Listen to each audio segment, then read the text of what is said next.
Hello, everyone. Welcome to Dr. Susan's Corner. I'm so excited to be here today. And I am exceptionally excited because I have a guest with me that I think everyone is going to enjoy. She's a wonderful woman of God, achieved a lot of things. And I met her recently at the Independent Press Awards because her book, Broken Waters, received an award. And so, Reverend Barbara Lane, I am so excited to have you. Thank you for honoring my invitation. And for all of you that are watching, thank you for supporting the show. And remember that this is a corner where you can receive a dose of hope and light. So, Reverend Barbara, I'm going to turn over to you so you tell us a little bit about yourself. Again, thank you for coming. Oh, well, thank you for having me. Let me say it was such a pleasure meeting you at such a joyous gathering of celebration for the book awards. And congratulations on your book awards. I've ordered both and I can't wait to dig into them and be lifted up by your inspiring words.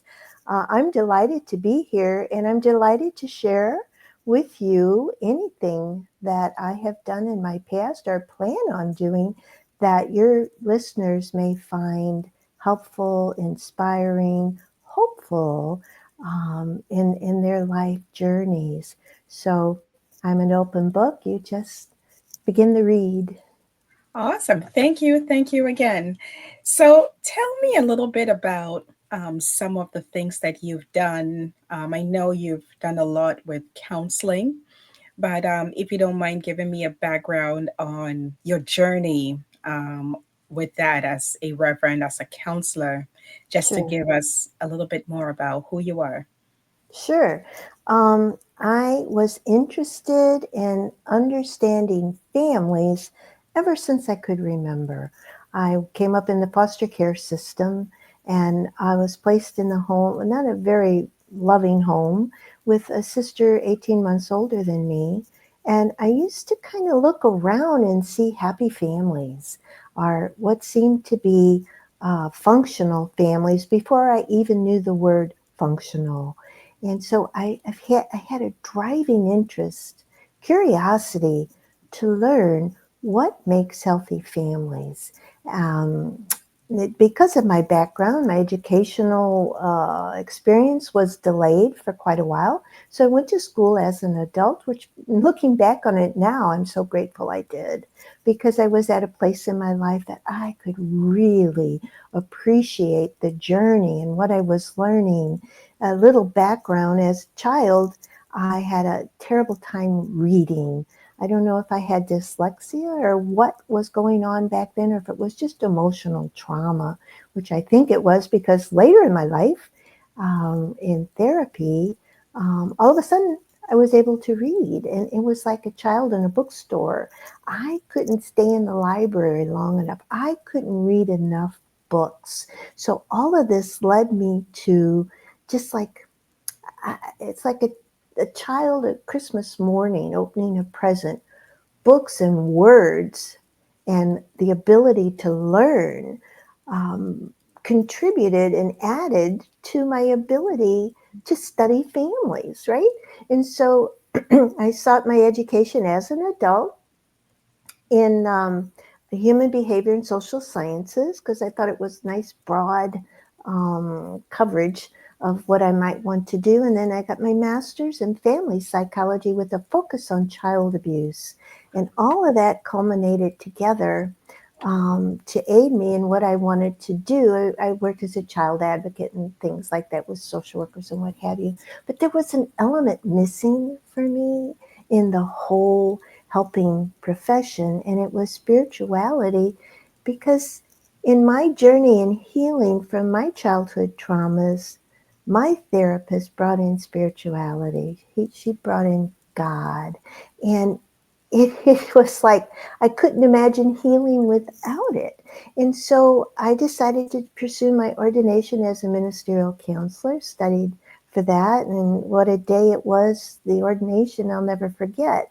And I was able to tie spirituality into my practice. I practiced as an independent minister for 25 years working with families and children, and also working congruently with social workers and their counselors, psychiatrists, school counselors, and advocating for the family through my independent position, which really was embraced with all of those that I worked with. It was just very successful most of the time, and I have just loved it, every moment of it. So it was, but it was the adding God to the process that I really felt was important for my calling. Wow, what a rich background. And I had no idea about any of that. So that Mhm. makes this even more fulfilling for me to pick your brain. And I just want to say kudos to you Thank you. for pressing on.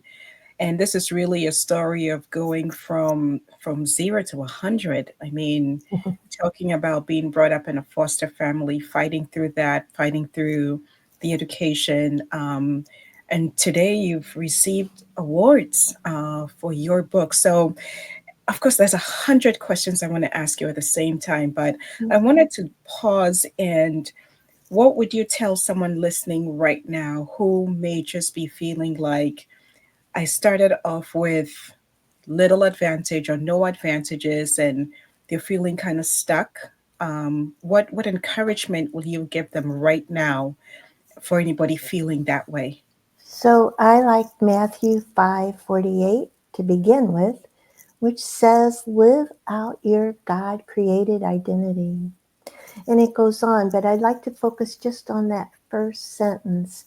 No matter what you experienced, that is very separate from who you are, and who you were created to be is a divine child of God. So live out your God created identity outside of anything that has ever happened to you.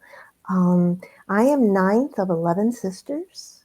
Wow. We were separated when I was 3. We fell into foster care adoptions, lost track of each other for 43 years. We're reunited Wow. after that.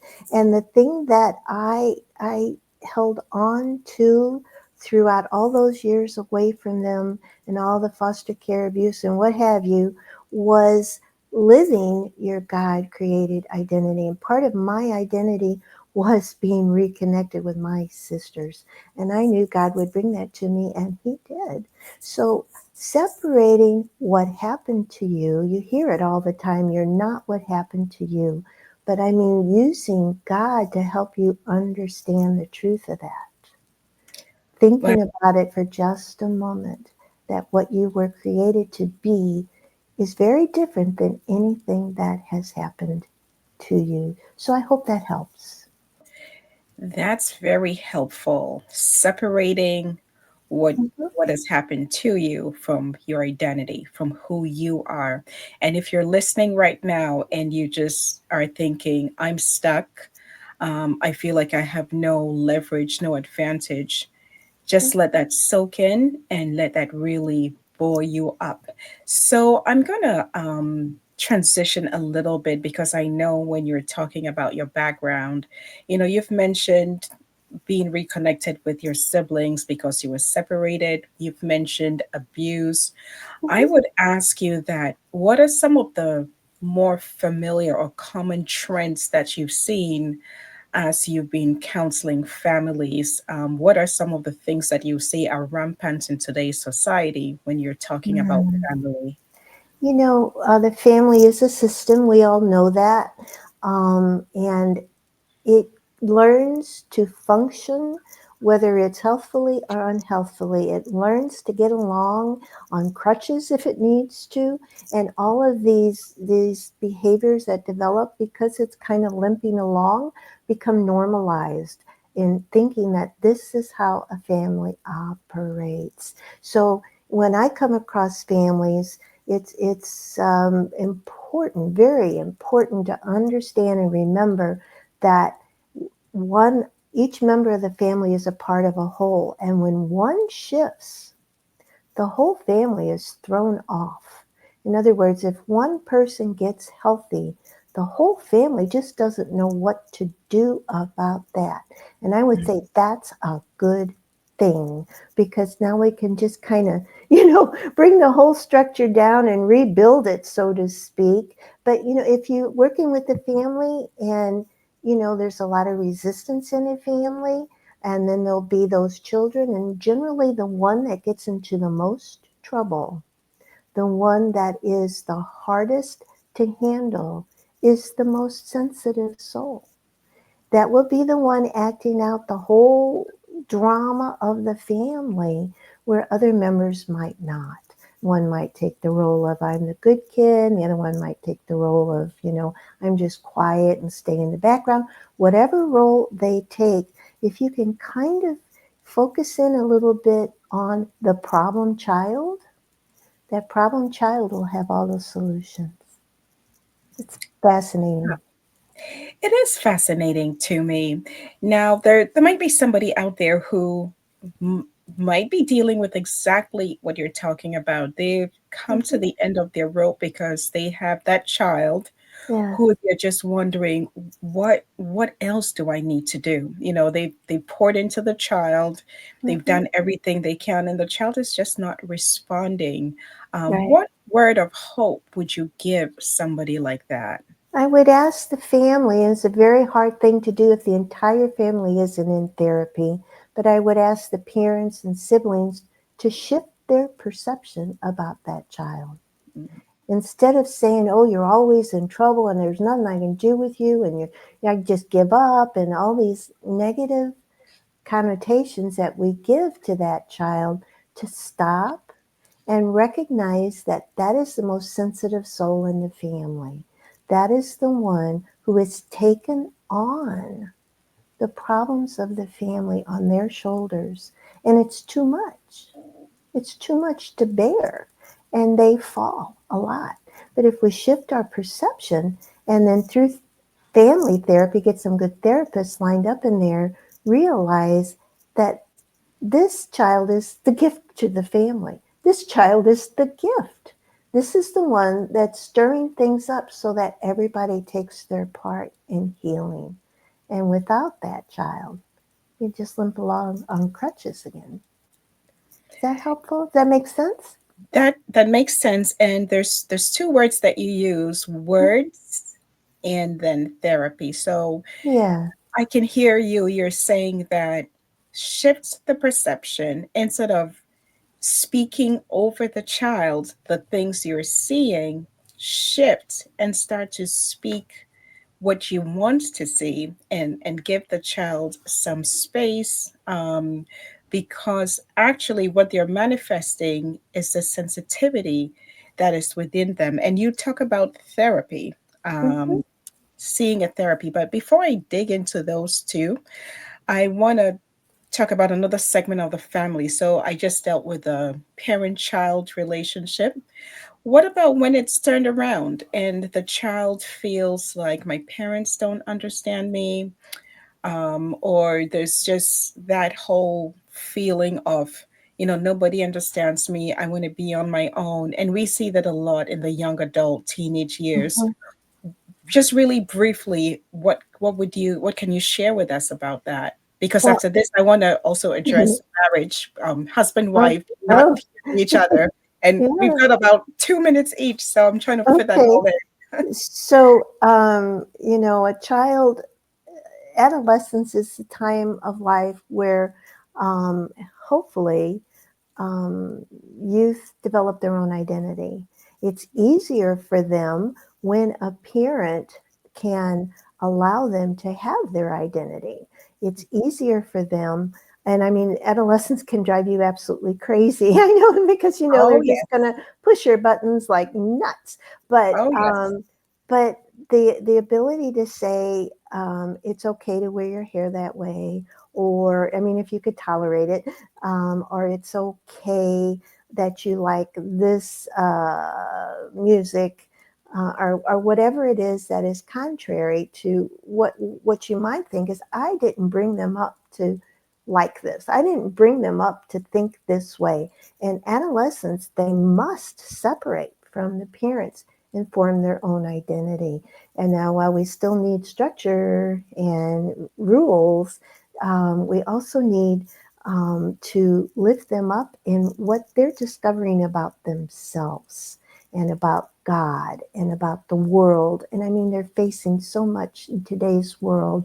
They need a lot of lifting up. So I'm not saying be permissive, but I'm saying let them have a little more um, self-control over what they find pleasing about themselves. In my era, it was the Beatles and wearing long hair and mini skirts. You know, being allowed to do that helps form identity. I don't wear mini skirts today, but you know, during that era, I think it was important for my generation to find ourselves that way.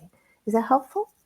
That is helpful. And I do have a funny story. I will say funny in that one of my coworkers was her daughter was getting married, and she had a son, or maybe it was the other way around. Her son was getting married, and so they're getting ready for the wedding, and her daughter's boyfriend decides that this was the time he wanted to get his hair in a mohawk, and she was just absolutely going nuts because she thought of all the times with all my friends, and this is the time this guy wants to get a mohawk, but there's nothing much she could do about it. But I remember her telling those stories in the office, and I thought, oh wow.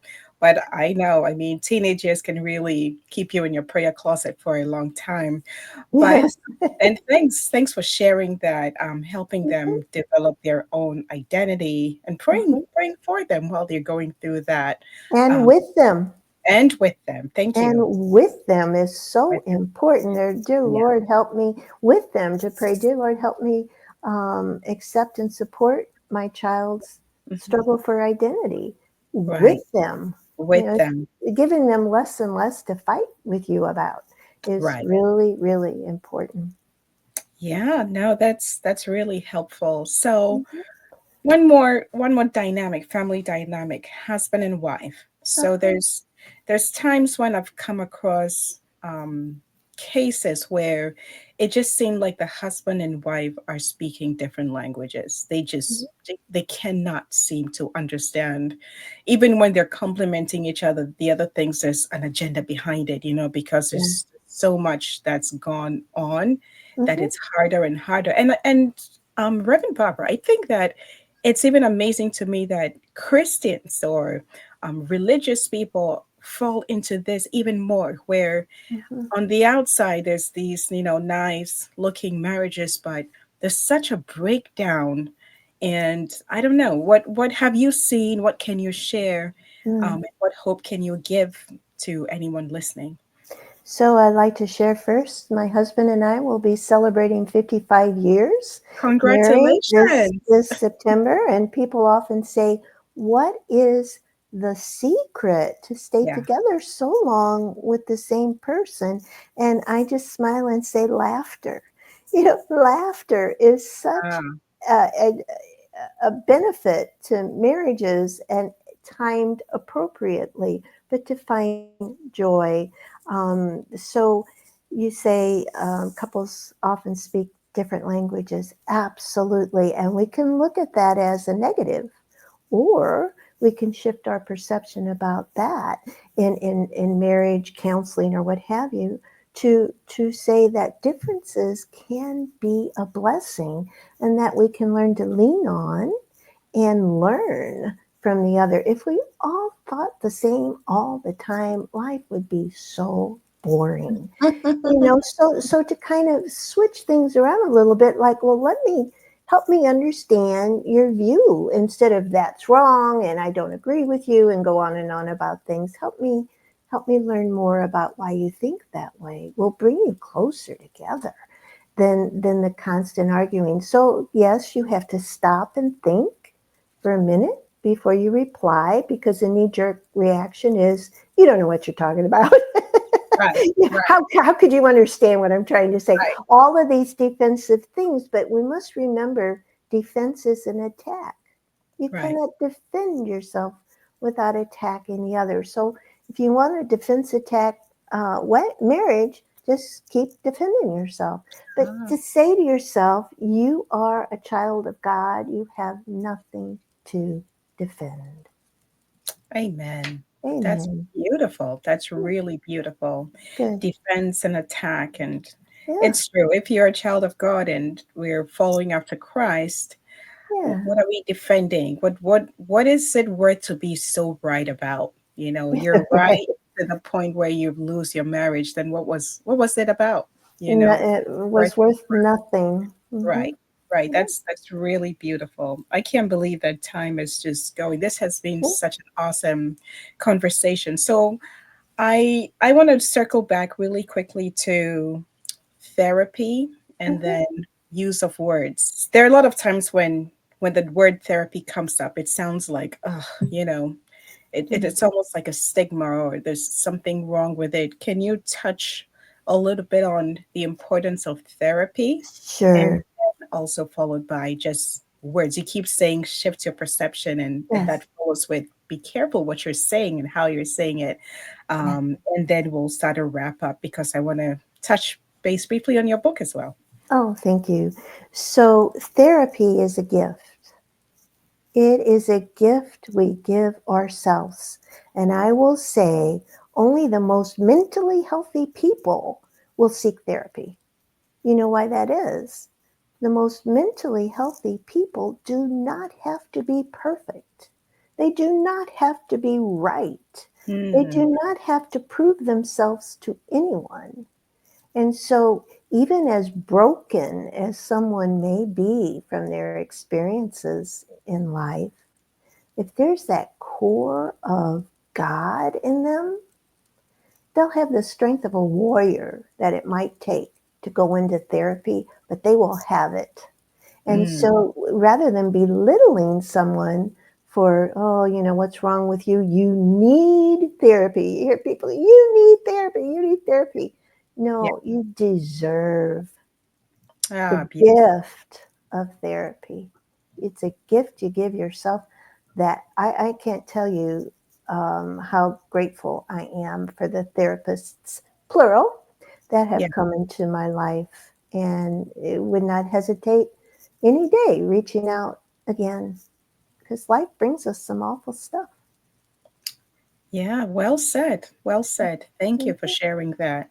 And Mhm. so, for someone who's listening and you're really struggling, I mean, I don't want to beat about the bush, but you're struggling on the inside, you're struggling on the outside.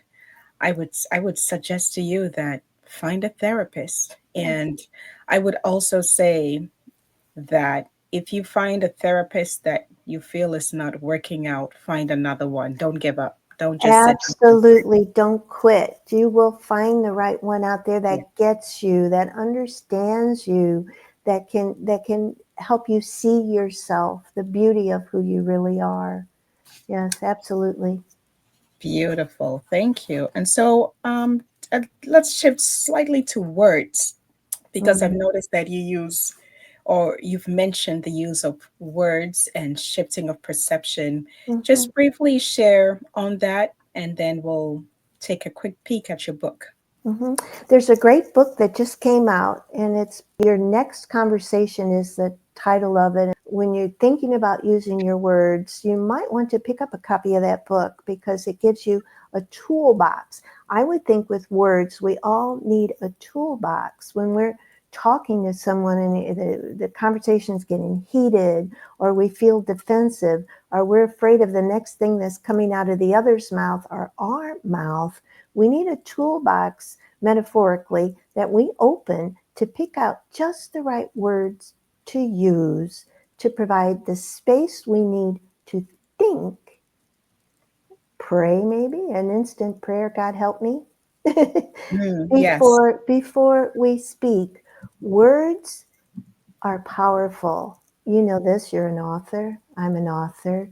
Words change lives. And sometimes when words escape from our mouths that are hurtful, they linger for sometimes a lifetime.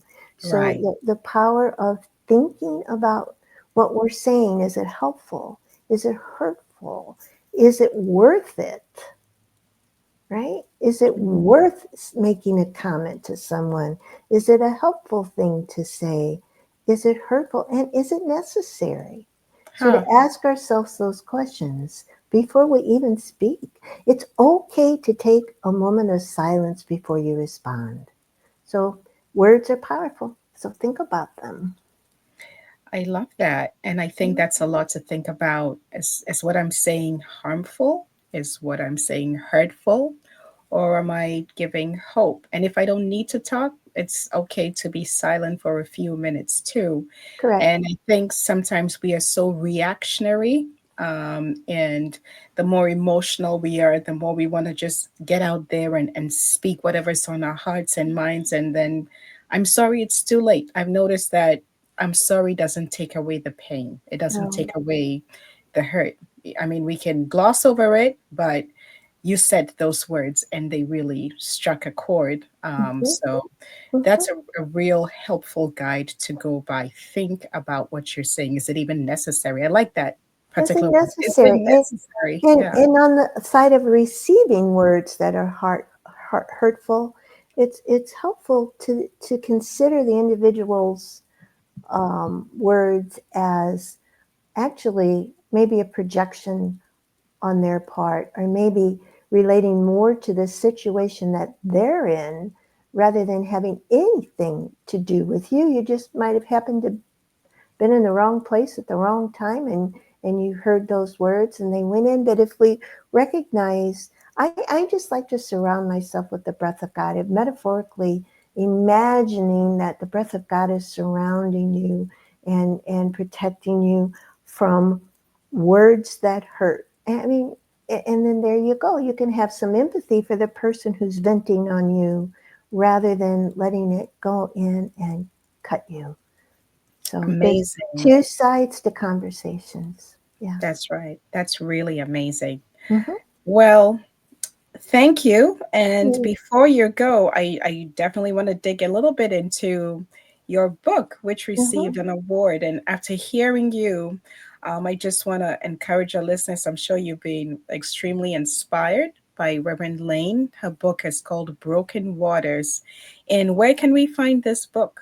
So Broken Water is on Amazon or any online bookstore, Barnes and Noble. Um, and it is also on my website, barbaralane.info. Some bookstores are handling it. You can go to your local bookstore. I like to support local bookstores. If you ask for it, they will get it for you. Several libraries are carrying it. You can ask for it at your local library. They will order it for you. So we try to make it as accessible as possible, because the whole reason my sisters and I got together to share our stories was to help others heal. So if you find yourself in a place of dealing with a background that is really tough to come to terms with, you have 11 role model women in this book who have all experienced it and have shared their way of overcoming. So it's a powerful, powerful book. And can you tell me some of the things? I know there's 11 stories, and Mhm. what is the spectrum across which you cover? What are some of the different issues that you all went through? So we are 11, get this now, 11 girls who, Wow. every one of us suffered sexual abuse in our childhood. Wow. All 11. Not one of us escaped this. So this is such a common type of abuse that individuals try to heal from, and it is a very difficult subject because it's all surrounded guilt, shame, and all those terrible things that were never a child's fault, right? So I think the power in that, loss was the other big issue we all faced, because we were very tight sisters. We were close and we were just torn apart. I remember saying in the book that several of us were abandoned by our mother and left in an apartment in winter in St. Louis. And Catholic Charities picked us up and we went in a Catholic orphanage. I wasn't traumatized. Not one bit. I didn't miss my mother. I didn't think I ever really kind of knew her. I was with my sisters who loved me in a way I can't even express. My trauma was watching them go off into foster care with their Mm. little suitcases in hand. I didn't know where they were going. So the trauma was the sisters' separation. So this is all about a reunion, and it was truly a miraculous reunion, and how we shared and healed each other. And I think it helps a lot of women and men, by the way. Right, right.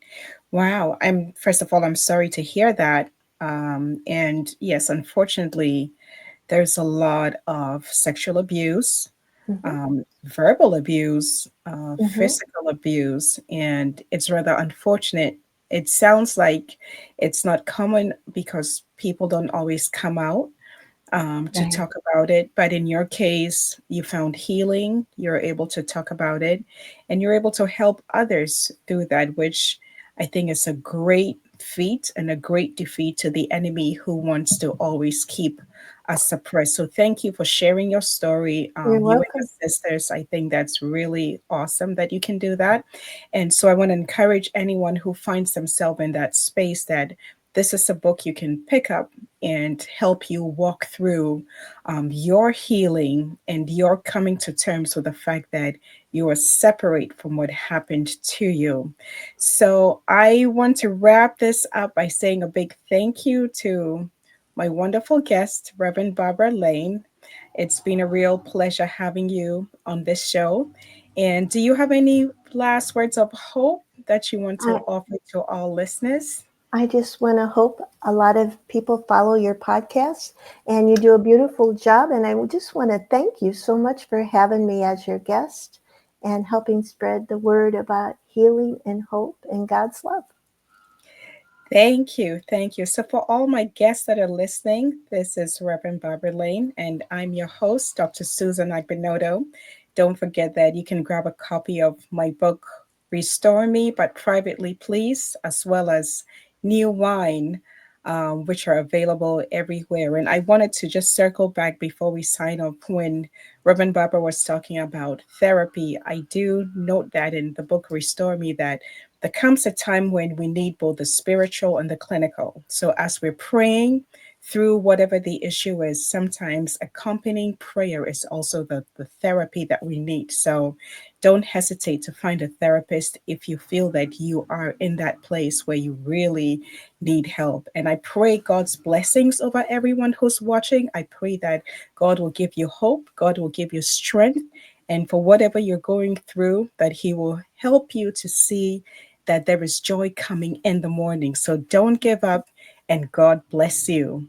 Thank you. Oh, you're always very